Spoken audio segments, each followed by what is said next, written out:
네, 예수님의 마음, 하나님의 긍휼이라는 제목으로 말씀을 좀 나누도록 하겠습니다. 지난 한 2주간 저에게는 굉장히 좀 뜻깊은 그런 시간이었습니다. 좀 개인적인 얘기를 해서 죄송합니다만 아시다시피 예담교회가 성전 문제로 그동안 2달 가까이 예배를 드리지 못했습니다. 그런데 2주 전부터 저희 집에서 직접 이렇게 설교 말씀을 제작을 해서 웹사이트에 올리기 시작했고, 그러자마자 바로 이 산호세 성전을 하나님께서 허락해 주셨습니다. 그리고 지난주에는 제가 개인적으로 50세가 되는 생일을 맞았습니다. 그리고 어제 토요일은 저희 부부가 결혼한 지 25주년을 또 맞았습니다. 아이들이랑 데리고 나가서 집 근처 차이니즈 레스토랑에서 딤섬을 사줬더니 아주 좋아하더라고요. 그리고 오늘은 아시다시피 예담교회 창립 개척한 지 5년째 되는 날입니다. 5년 전 2015년 첫 예배를 저희 아파트에서 드릴 때도 11월 1일이었습니다. 오늘처럼. 제가 미리 알고 이렇게 계획을 한 게 아니었는데 8월 달에 창세기 아브라함 설교를 마치고 다시 말씀을 전해야 되겠다 하면서 작년에 했던 마태복음 말씀 그 뒤를 이어서 13장부터 픽업하기 시작했는데, 오늘 의도하지 않았는데 하나님께서 5주년이 되는 우리 교회에 14장 오병이어 떡 5덩이로 5,000명을, 모든가 다 5의 배수죠. 네. 그렇게 맞춰주셔서 저에게는 참 특별한, 하나님께서 이 말씀을 가지고 우리 예담에 우리에게 어떤 메시지를 주실까. 여기에 나와 있는 그 기적의 이야기처럼 막 떡을 떼도 또 나오고, 그렇게 해서 우리 예담이 정말 한없이 불어나고, 이런 메시지면 얼마나 좋겠습니까? 그렇죠? 근데 지난 한 주간 제가 묵상하고 하나님께서 저를 통하여 우리 예담에게 주신 말씀은 그런 것과는 상관이 없었어요. 그보다는 우리 하나님의 마음, 예담을 바라보시는 하나님의 마음, 긍휼의 마음이었습니다. 자, 아프냐 나도 아프다, 이거 아시죠 다들? 2000년대 초반에 나왔던 아주 유명한 드라마, 우리 종사관 나리께서 상처를 치료해 주면서 아프냐 나도 아프다, 사람들이 다 따라하던 이야기. 소녀 7살의 나리를 모시고.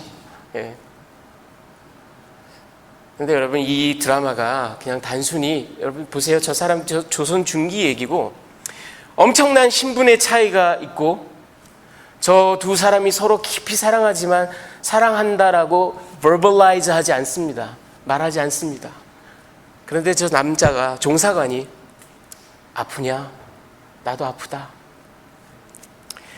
자, 여러분, 지금 보여드리는 이분은 벤자민 롤린 둘리틀이라는 분입니다. 이분은 1991년에 예일대학교를 나왔어요. 그리고는 예일대학교 신학대학원에 입학을 해서 MDiv, 그러니까 목회학 석사를 마치고 이후에 목사 안수를 받으신 분입니다. 그런데 그걸로 끝난 게 아니라 이분은 또 예일대학교 의과대학에 진학을 했습니다. 그래서 의사가 됐어요. 그러니까 이분은 목사이며 의사입니다. 이분이 의료 선교사로 오지를 다니면서 사람들을 치유하고 예수의 말씀을 전하는 사역을 하면서 2001년에 그가 쓴 책이 A Letter from Joseph 이라는 책입니다. 제가 우연히 이 책을 발견했어요. 그리고 이 책을 읽다가 너무 놀라운 사실을 하나 알게 됐습니다. 여러분께 소개를 해드리겠습니다. 이분이 간 곳이, 지금 여러분 보시는 저 지도가 카리브해 연안의 그 중앙 아메리카, 맨 위에 보이는 데가 그 온두라스, 그 다음에 저 아래 코스타리카가 보이죠? 그리고 가운데 하얀 부분은 니카라과. 그런데 이 오른쪽 동쪽 해안을 사람들이 모스키토 코스트라고 그렇게 부릅니다. 이게 잘 안 보이시나요? 모스키토 코스트 이렇게 부릅니다. 여기는 좌우로는 40마일 정도 되는데 위아래 북쪽 남쪽으로는 225마일이나 되는 긴 해안가입니다. 그런데 여기 아주 밀림이 울창해요. 사람들이 쉽게 들어가지 못하는 곳입니다. 여기에 원주민들이 살고 있어요. 이 둘리틀 박사가 이 모스키토 코스트에 의료 선교사로 갑니다. 그래서 사람들을 치료해주고 성경을 가르치고 예수 그리스도의 복음을 전합니다. 이곳 사람들이 쓰는 말이 미스키토라는 랭귀지를 써요. 이 미스키토라는 랭귀지는 아주 보기 드문 그런 진귀한 언어입니다. 왜 그러냐면 스페니쉬, 잉글리쉬, 그리고 그 사람들이 원래 쓰던 원주민들의 말이 이렇게 막 짬뽕이 된 그런 독특한 언어예요. 오늘날 전 세계에서 한 15만 명 정도가 이 언어를 쓴다고 합니다. 자, 그런데 이 사람이요, 의료 선교사니까 사람들을 아픈 데를 고쳐주겠죠. 제가 잠깐 뒤를 보면서 얘기를 하겠습니다. 이 사람들을 고쳐준단 말이에요. 사람들이 와서 내가 어디가 아프다 뭐 이런 얘기를 할 거 아니에요. 여러분 보세요. 우베 라투안, 이 말이 a lot of pain, 큰 고통, 되게 아프다 이런 말이에요. 그리고 람라 라 라투안, 이 말이 headache, 머리에 페인이 있다는 얘기입니다. 머리가 아프다는 얘기예요. 난두사 라투안, 이 말은 neck pain, 목이 아프다는 얘기입니다. 그리고 클랑클라 라투안, 이건 팔이 아프다는 얘기예요. 비암라 라투안, 이거는 stomach pain, 복통이 있다는 얘기입니다. 양 라투안 뷰리스마, 이게 I have pain, 그런 말이에요. 여러분이 언어학을 공부하지 않아도 바로 보실 수가 있죠. 여기에 이 라투안이라는 말이 계속해서 나오는데 이게 pain입니다. 아프다, 그런 말입니다. 자, 그런데 이분이 둘리틀 박사가 어느 날 이제 요한복음 14장에서 16장 그 farewell discourse라고 하는 그 유명한 말씀을 가지고 사람들을 가르칩니다. 이 미스키토 랭귀지와 영어가 이렇게 대역으로 되어 있는 성경을 가지고 통역을 데리고 이렇게 가르쳤겠죠. 근데 이 본문에서 예수께서 제자들에게 내가 너희를 사랑한다 이런 말씀이 나온단 말이에요. 그래서 이거를 미스키토 랭귀지에서 뭐라고 얘기를 하나 이 사람이 슬쩍 봤더니 I love you를 양 라투안 리케스나 이렇게 말을 합니다. 라투안 내가 맨날 듣던 말인데 이게 무슨 말인지 알아보니까 이 미스키토 랭귀지를 영어로 그대로 번역하면 이겁니다. I have pain for you. 내가 너 때문에 아프다 이런 말이에요. 여러분, 그래서 둘리틀 박사가 나중에 간호사 뭐 이렇게 원주민들에게 아니 I love you란 말을 왜 I have pain for you 이렇게 말하면 나 이해가 안 간다 그렇게 물어봤더니 이 원주민들이 오히려 이 둘리틀 박사를 빤히 쳐다보면서 아니 사랑한다라는 말은 그 사람 때문에 아프다는 말인데 그걸 이해를 못하세요? 이 미스키토 랭귀지에는 여러분 I love you란 말이 없습니다.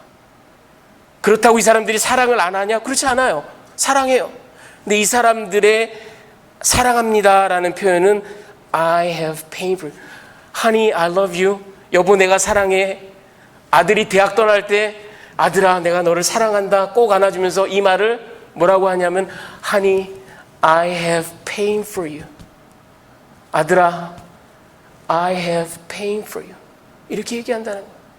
둘리틀 박사가 가만히 생각해 보다가 그렇구나. 요한복음 3장 16절에 하나님이 세상을 이처럼 사랑하사 독생자를 보내셔서 여러분 어찌나 하나님께서 우리를 사랑하셨던지 죄와 사망으로 고통하고 신음하는 우리를 바라보시며 그 고통을 고스란히 느끼시는 하나님께서 하나님의 전부이신 아들을 보내시는 그 고통을 그리고 그 아들을 십자가에서 찢어 죽이시는 그 아픔을 얘들아 I have pain for you.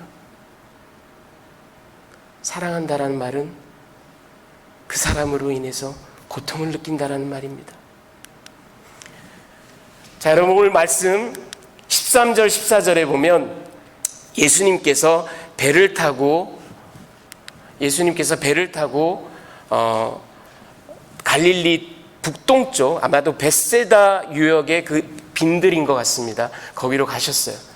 그때 사람들이 또 어떻게 알고 막 걸어서 도보로 한 서너 시간을 걸어서 가버나움 뭐 이런 데서 막 또 예수님을 쫓아옵니다. 또 그들을 보시니 예수님께서 불쌍히 저들이 참 불쌍해서 또 거기서 말씀을 나누시고 병자들을 고쳐주시고 그렇게 시간을 보냈어요. 자, 그리고 15절부터 18절까지 내용을 보면 이제 저녁 때가 되었어요. 제자들이 옵니다. 예수님께, 예수님, 사람들이 이렇게 많은데 이 사람들 빨리 보내셔서 인근 마을에 가서 음식을 사 먹게 하십시오. 안 그러면 이 사람들이 다 굶고 쫄쫄이 굶습니다. 빨리 보내십시오. 예수님께서 그들이 갈 것 없다. 너희가 먹을 것을 줘라. 이 제자들이 무슨 지금 사람이 얼만데 우리 보고, 그리고 우리한테는 이 보리떡 5개랑 물고기 2마리밖에 없습니다. 이거 갈릴리 사람들이 흔히 먹는, 우리로 치면 뭐 보리밥에 된장 뭐 이런 거예요. 김치 뭐 이런 거예요. 그래, 그것을 나에게 가져오너라. 자, 그리고 19절에서 21절까지 여러분들이 너무나 잘 아시는, 초등학교 때부터 늘 들어오셨던 이야기. 예수께서 저 무리를 50명씩 100명씩 그렇게 앉히십니다. 그리고 이 오병이어를 드시고 하늘을 우러러 보시며 하나님께 감사 기도를 드립니다. 그리고는 그것을 떼어주십니다. 제자들에게. 여기까지 이건 너무나 흔히 보는 everyday life. 저들이 가부장이 그 아버지가요, 어느 집에서나 이렇게 식사를 합니다. 하나님께 기도드리고 떡을 떼어줘서. 그런데 제자들에게 떼어주는데 이게 끊임없이 나옵니다. 사람들이 다 배부르게 먹습니다. 그리고 남은 게 무려 12광줄이나 돼요. 12바구니나 돼요. 그리고 이날 먹은 사람들이 5,000명, 남자만 5,000명, 여자와 아이들까지 합하면 최소한 2만 명, 어쩌면 2만 5천 명까지, 그런 사람들이 배불리 먹습니다. 자, 여러분, 오늘 제가 이 이야기를, 여러분들이 너무나 잘 아시는 이 이야기를 가지고 2가지 메시지를 나눠드리기를 원합니다. 근데 그 첫 번째는 이겁니다. 사단의 도발, 예수님의 대답. 여러분, 제가 오병이어에 대해서 더 이상 무슨 얘기를 할 수 있겠습니까? 여러분이 어려서부터 들은 이야기예요. 수많은 설교를 들으셨고 수많은 성경 공부를 하셨고, 그리고 여러분들이 직접 묵상하고 큐티하고 나누고 적용하고, 제가 거기에 무엇을 더 얹겠습니까?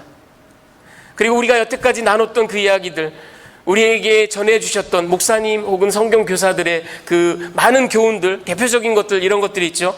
우리의 모든 필요를 채우시는 하나님, 저 굶주린 자들을 그냥 보내지 않으시고 채우시는 하나님. 또는 저 제자들이 보세요, 여러분, 믿음이 없었어요. 그렇죠? 우리에게 무슨 오병이어밖에 없는데 무슨 200데나리온이나 되는 떡을 어떻게 사다가 저들을 다 먹입니까? 말도 안 돼요. 믿음이 없는 제자들이지만 하나님께서, 예수께서 그들을 사용하십니다. 그들이 떡을 분배하는 사람들이 되잖아요. 그렇죠? 믿음이 없는 연약한 저들을 사용하시는 것. 또 출애굽기 16장에 보면 여러분들이 잘 아시는 만나의 기적, 그렇죠? 40년 동안 광야에서 저들이 신비로운 만나를 먹고 삽니다. 이제 모세가 예견했던 그 선지자, 모세보다 더 위대한 하나님의 아들 예수께서 오셨는데, 모세는 그저 먹을 것이 없습니다, 먹여주십시오, 기도만 했어요. 중보자만 되었습니다. 기적은 하나님께서 베푸셨죠, 하늘로부터. 예수께서는 2만 5천 명이나 되는 사람들을 직접 떡을 떼어주시면서 기적을 스스로 일으키십니다. 모세보다도 더 위대한, 더 탁월하신 우리 예수님. 또는 비록 보리떡, 요한복음에 보면 보리떡 5개, 물고기 2마리, 보잘것없는 식사지만 저들이 정말 배부르게 풍족하게 깔깔깔깔 웃으면서 흥겹게 잔치를 베푸는 이 모습. 먼 훗날 우리 주님께서 재림 예수로 이 땅에 다시 오시면 우리 눈의 모든 눈물을 씻기시고 우리를 영원한 천국 잔치로 초청하셔서 이제 우리가 주님과 더불어 천국 잔치에 참여하는 메시아닉 banquet이라고 말하는 그 천국 잔치를 예표하는 듯한 그런 모습. 그리고 또 중요하게는 요한복음에 특별히 자세히 나와 있는데 바로 같은 장, 요한복음에 보면 이 기적이 있고 같은 장에 예수 그리스도의 생명의 떡 강화라는 게 나오죠. 나는 하늘에서 내려온 생명의 떡이니. 단순히 우리 배고픔을 채우는 물질이 아니라 영원히 배고프지 않고 영원히 목마르지 않는 생명의 떡, 그 예수님을 이렇게 포인팅하는 예표가 되는 그런 모습. 또는 여러분 이런 이야기도 많이 들으셨을 겁니다. 요한복음에 보면 어린 아이가 자기 도시락 오병이어를 꺼내 드리죠. 아주 작은 것, 보잘것없는 것을 드렸더니 하나님께서 이걸 사용하셔서 뽕! 2만 명이 넘는 사람들이, 아주 작은 헌신. 그리고 무엇보다도 많은 19세기 이후에 자유주의 신학자들, 이런 사람들이 이건 기적이 아니다, 어린아이가 꺼냈더니 사람들이 다 주섬주섬 창피해, 나도 꺼내야지 뭐 이래가지고 다 같이 먹었다, 이런 얘기들을 하지만, 말도 안 되는 얘기들을 하지만, 여러분 그런다고 12광주의가 남아요? 이미 그리고 자기네들이 싸운 도시락이 있었으면 점심 때 3시간 4시간 걸어오면서 다 먹었을 텐데. 이건 기적 이야기예요. 초자연적인 매시브한 기적 이야기입니다. 자, 여러분 우리가 그동안 이런 묵상들을 하고 이런 교훈들을 저 역시 동의하는 이야기들입니다. 하지만 지난 한 주간 예담의 5주년을 맞으며 제가 이 말씀을 붙들고 하나님께 여쭙고 하나님께 받은 메시지는 좀 특별한 다른 이야기입니다. 여러분 저는 마태복음 14장, 이 너무나 예수님의 공생의 사역 가운데 아주 중대한 이정표가 되는 너무나 중요한 사건, 이 마태복음 14장을 마태복음 4장과 딱 붙여서 백투백 이렇게 이해하셔야 됩니다. 마태복음 4장이 무슨 이야기죠? 공생애를 처음 시작하실 때 예수께서 광야에 나가셔서 40일간 금식하시고 사단의 시험을 받으시죠. 여러분 뜬금없지만 지금 사단의 시험 얘기를 왜 뜬금없지만 잘 들어보십시오. 그 사단의 첫 번째 시험이 뭡니까? 이 돌을 떡이 되게 해라. 너 지금 40일 동안 굶지 않았어? 배고파 죽을 지경이잖아. 이 떡을 만들어서 먹어. 살아야지. 예수님께서 신명기 8장 3절의 말씀을 인용하시면서 사람이 떡으로만 살 것이 아니요 여호와의 입에서 나오는 모든 말씀으로 살 것이니라, 그러면서 그것을 거부하시죠. 여러분 생각해 보십시오. 돌 하나를 떡으로 만드는 기적이 더 어렵습니까? 떡 5덩어리로 2만 5천 명을 먹이는 게 더 어렵습니까? 후자가 더 어려워요. 더 큰 기적이에요. 떡 하나 만드는 게 뭐가 어려워요? 예수님께서. 그런데 예수님 그걸 거부하세요. 듣지 않으세요. 그런 양반이, 그러던 분이 지금 여러분 이 갈릴리 사람들이 고작해야 한 끼 굶었어요. 안 죽어요. 끽해봐야 2끼 굶었습니다. 안 죽어요. 그냥 내보내도 돼요. 자신을 위해서는 안 바꾸시던 예수님께서 저들을 불쌍히 여기시고 그래 이리 와, 내가 먹여줄게. 그리고 2만 명이 넘는 사람들을 먹이십니다. 여러분 두 번째 유혹이 뭡니까? 예수님을 성전 꼭대기에 이렇게, 그 성전 꼭대기가 아마도 지금 올라가는데 여기 이 남동쪽 코너인 것 같아요. 왜냐하면 거기에 딱 서면요 성전 그 성벽 높이가 굉장히 높거든요.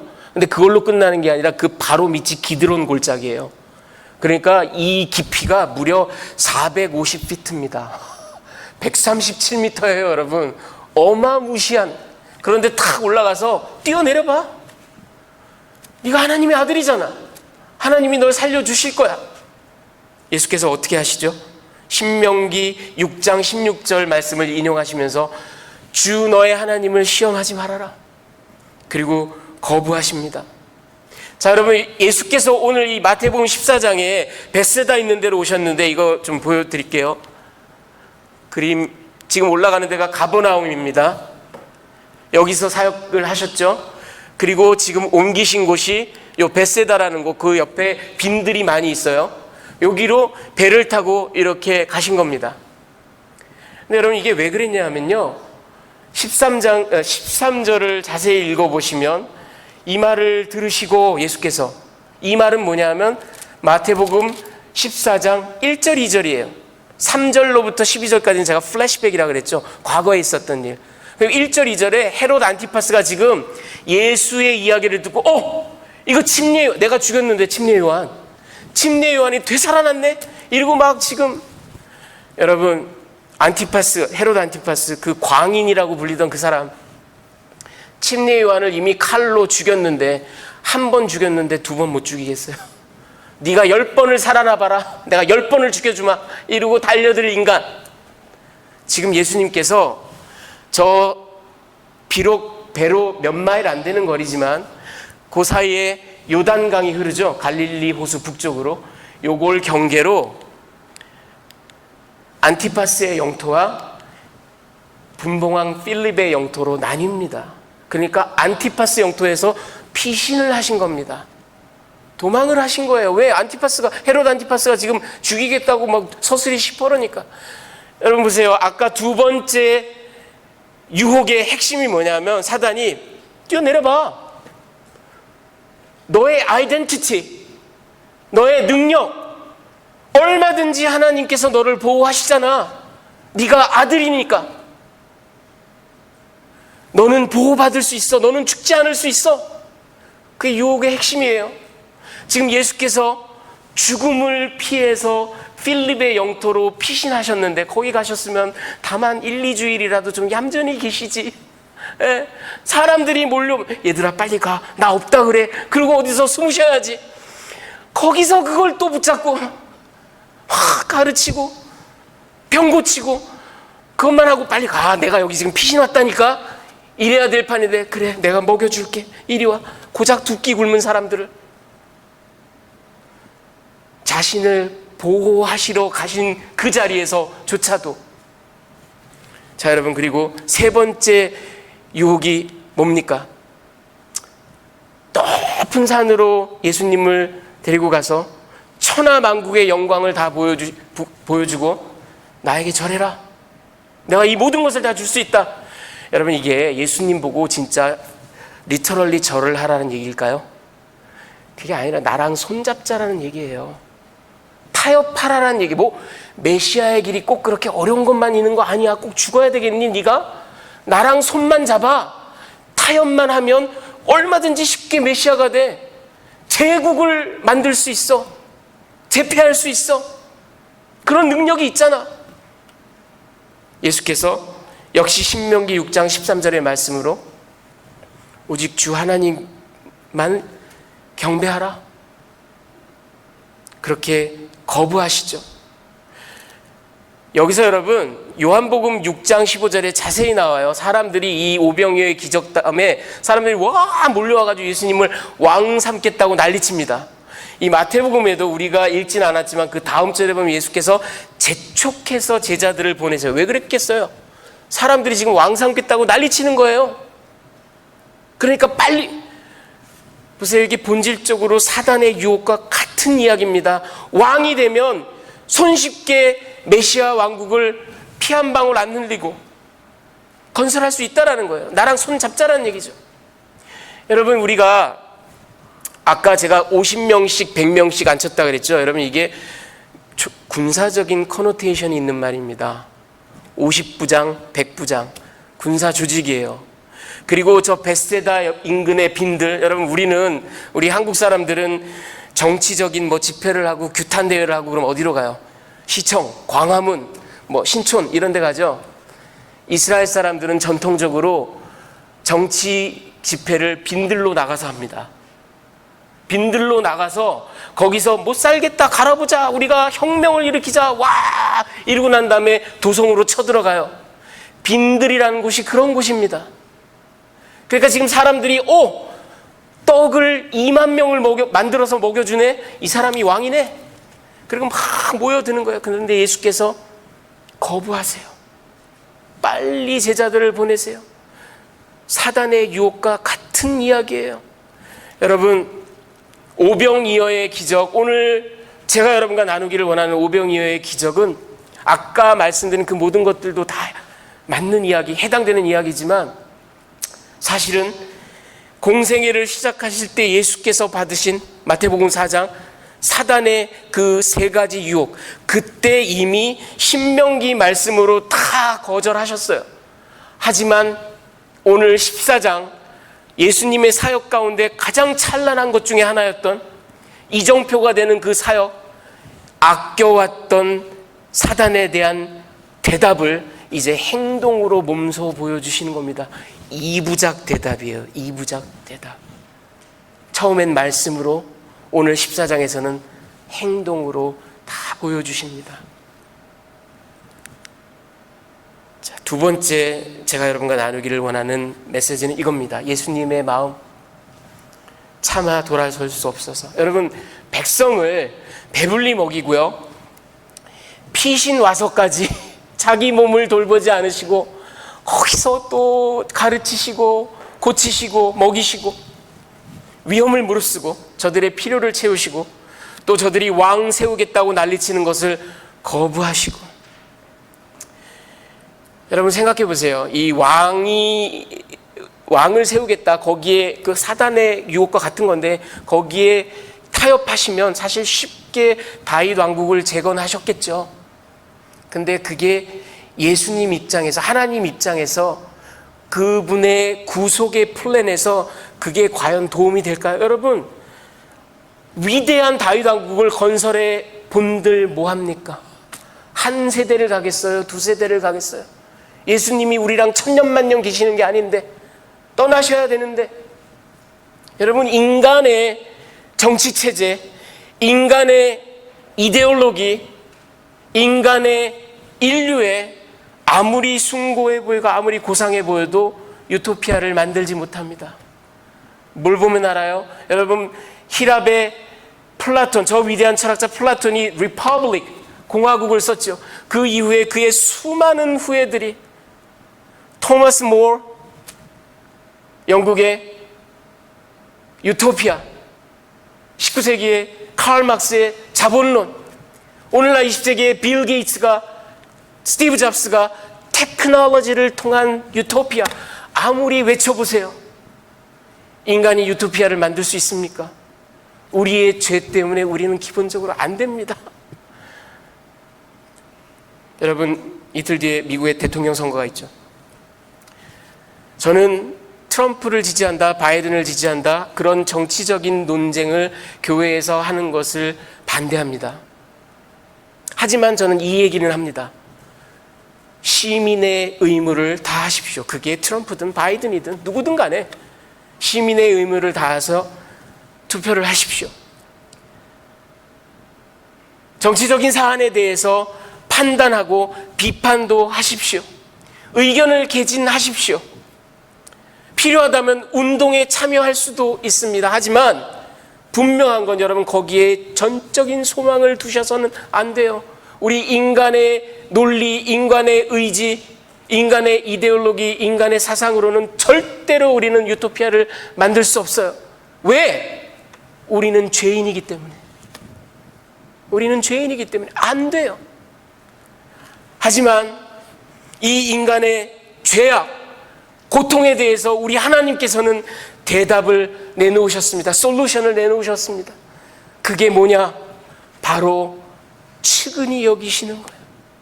민망히 여기시는 겁니다. He had compassion on them. compassion을 가지시는 겁니다. 여러분, 이 compassion이라는 말을요, 이게 라틴어 come이라는 접두어 together with 그런 말과 party라는 말, 이 party라는 말은 suffer, 고통받다, 아프다 그런 말이에요. 함께 아파한다란 말입니다. 이 party라는 말이 오늘날 영어에도 남아있는 게 바로 patient, 환자, 아픈 사람이 환자잖아요. 그리고 passion, 예수님의 순환, 고통. 함께 아파하는 게 파티. 그게 바로 compassion. 하나님의 우리 인류의 죄악과 죽음과 질병과 이 고통에 대한 그분의 솔루션은 compassion. 아프냐? 나도 아프다. 예, 같이 아파하시는 거예요. 우리 인간의 죄악과 반역, 폐역 이런 것들을 생각하면요, 돌아설 만도 해요. 이것들은 가르치고 가르쳐도 안 돼. 돌아설 만도 합니다. 아니, 돌아서는 게 오히려 맞아요. 그런데 돌아서지 못하시고 손 내미시고 민망히 여기시고 아무도 뭐라고 하지 않는데, 예, 오히려 돌아서는 게 더 유익이 될 텐데 끝까지 돌아서지 못하십니다. 민망히 여기세요. 불쌍히 여기세요. 그래서 함께 아파하심으로 I have pain for you 그러시면서 자신의 본체이신, 자신의 전부이신 아들을 우리에게 보내시고 그 아들을 종래에는 십자가에서 찢어 죽이시는, 보아라, 내가 이만큼 너희와 함께 아파하고 있다. 여러분, 제가 예전에 어디서 이렇게 읽은 짧은 글에 어떤 여자가 쓴 글이 나왔는데 너무 재밌는 이야기, 근데 단순히 재밌는 것이 아니라 깊이 우리를 생각하게 하는 이야기가 있었습니다. 여러분, 왜 살다 보면 그럴 때가 있지 않나요?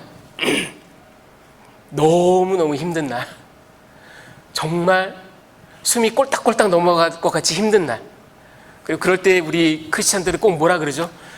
예수님 지금 오시면 안 돼요? 꼭 그러죠? 예, 예수님이 오셨으면 하는 날. 이 여인도 그런 날을 겪고 있었습니다. 집안의 일은 산더미 같은데 세탁기는 망가졌지, 남편은 출장 가서 안 도와주지, 아침부터 전화통이 막 정신없지, 오전부터 시작한 두통이 막 계속, 그래서 막 타이레놀을 막 3알 먹어도 뭐 말을 듣질 않지. 거기다가 카드값 그 고지서가 날라왔는데 딱 보니까 이건 자기 은행 잔고로 도저히 갚을 길이 없지. 정말 주저앉아 울고 싶을 때, 정말 숨이 꼴딱꼴딱 넘어갈 때, 야, 근데 이 엄마는 그래도 위대해요. 1살배기 아들이 있었는데 자기가 넋 정신줄을 놓고 울다가 애가 어떻게 되면 어떻게 해요, 그렇죠? 안전하게. 그래서 이 여자가 하이체어에다가 1살짜리 아이를 앉혀놓습니다. 그리고 그 벨트를 딱 묶어줘요. 도망 못 가게. 그리고 아이들의 하이체어에 보면 이렇게 트레이가 있잖아요. 거기다가 치리오도 올려놓고 애들이 먹고 그러잖아요. 그 트레이에다가 얼굴을 콱 받고 막 엉엉 웁니다, 이 여자가. 오죽 힘들었으면 1살짜리 어린애 앞에서, 아들 앞에서 목을 놓고 울어요. 여러분, 이 아들이 엄마가 어떻게 된 거야? 막 깜짝 놀라요. 뻔히 쳐다보다가 이 아이가 어떻게 했냐면 자기 패시파이어, 이거 한국에서는 이거를 공갈젖꼭지라 그러죠. 패시파이어를 딱 꺼내더니 엄마 입에다 쑥 집어넣어요. 여러분, 아이를 키워보신 분들은 아시지만 어떤 아이들에겐 저게 생명과도 같아요. 저거 없으면 못 자요. 저거 없으면 못 놀아요. 아무 데도 못 가요. 그런데 엄마가 우는 거, 엄마, Mommy, let me share. 입에다가 넣어줍니다. 나누는 거. 엄마, 이 1살박이가 엄마의 고통을 본 겁니다. 여러분, 지금 보시는 이분은 미구엘 디 우나무노라는 스페인의 수필가이고 소설가이고 희곡 작가이고 철학자이고 시인이고 살라망카 대학의 헬라어 교수입니다. 이분이 한 얘기를 들어보십시오. 따뜻함, 더 따뜻함. 왜냐하면 우리는 어둠 때문이 아니라 추위 때문에 죽어가고 있기에, 우리를 죽이는 것은 칠흑 같은 밤이 아니라 엄혹한 추위인 것을. 여러분, 긍휼의 마음, 측은지심, 민망히 여기는 것, 돌아서지 못하는 것. 내가 여기서 돌아서도 아무도 뭐라고 할 수 없어요. 그리고 내가 돌아서는 게 오히려 나에게 유익이 됩니다. 외면해버리는 게. 그렇지만 불쌍히 여기는 것, 함께 아파하는 것. I have pain for you. 아프냐? 나도 아프다 하는 것. 여러분, 이게 바로 하나님의 마음입니다. 예수 그리스도의 마음입니다. 여러분, 우리가 교회에서 아무리 위대한 일을 해도, 우리가 교회를 수십 개를 개척을 해도, 우리가 선교사역을 놀랍게 해도 아파하지 않으면 우리는 크리스찬이 아니에요. 여러분이 진정한 예수 그리스도의 제자라면 자주 아파야 합니다. 가슴이 무너져야 돼요.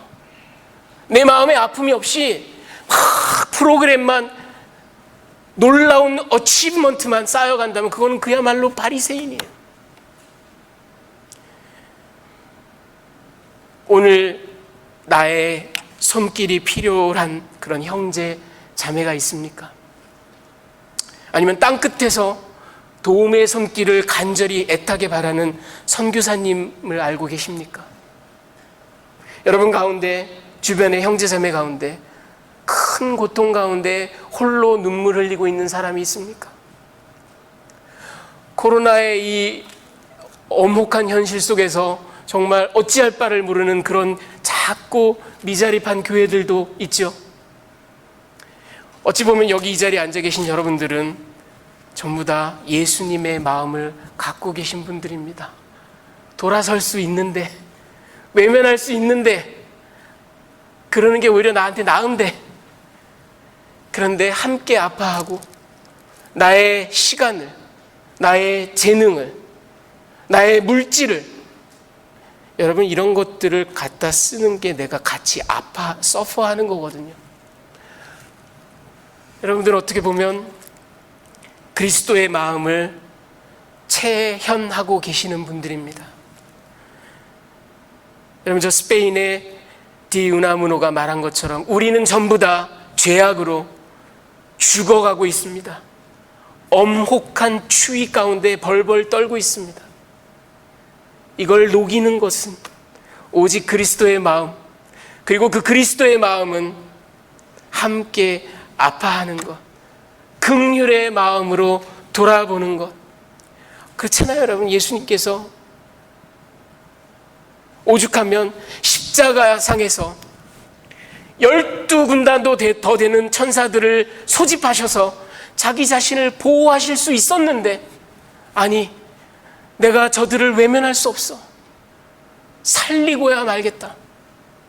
그리고 결국은 죽음의 길을 가신 예수님, 외면하지 않는 예수님, 그 마음이 여러분 가운데 깊이 아로새겨지셔서 하나님의 긍휼의 마음으로, 예수 그리스도의 마음으로 돌아보고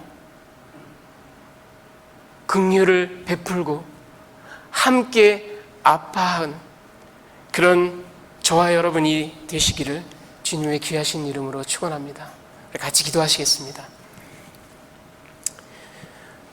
할렐루야. 살아계신 하나님 아버지, 감사를 드립니다.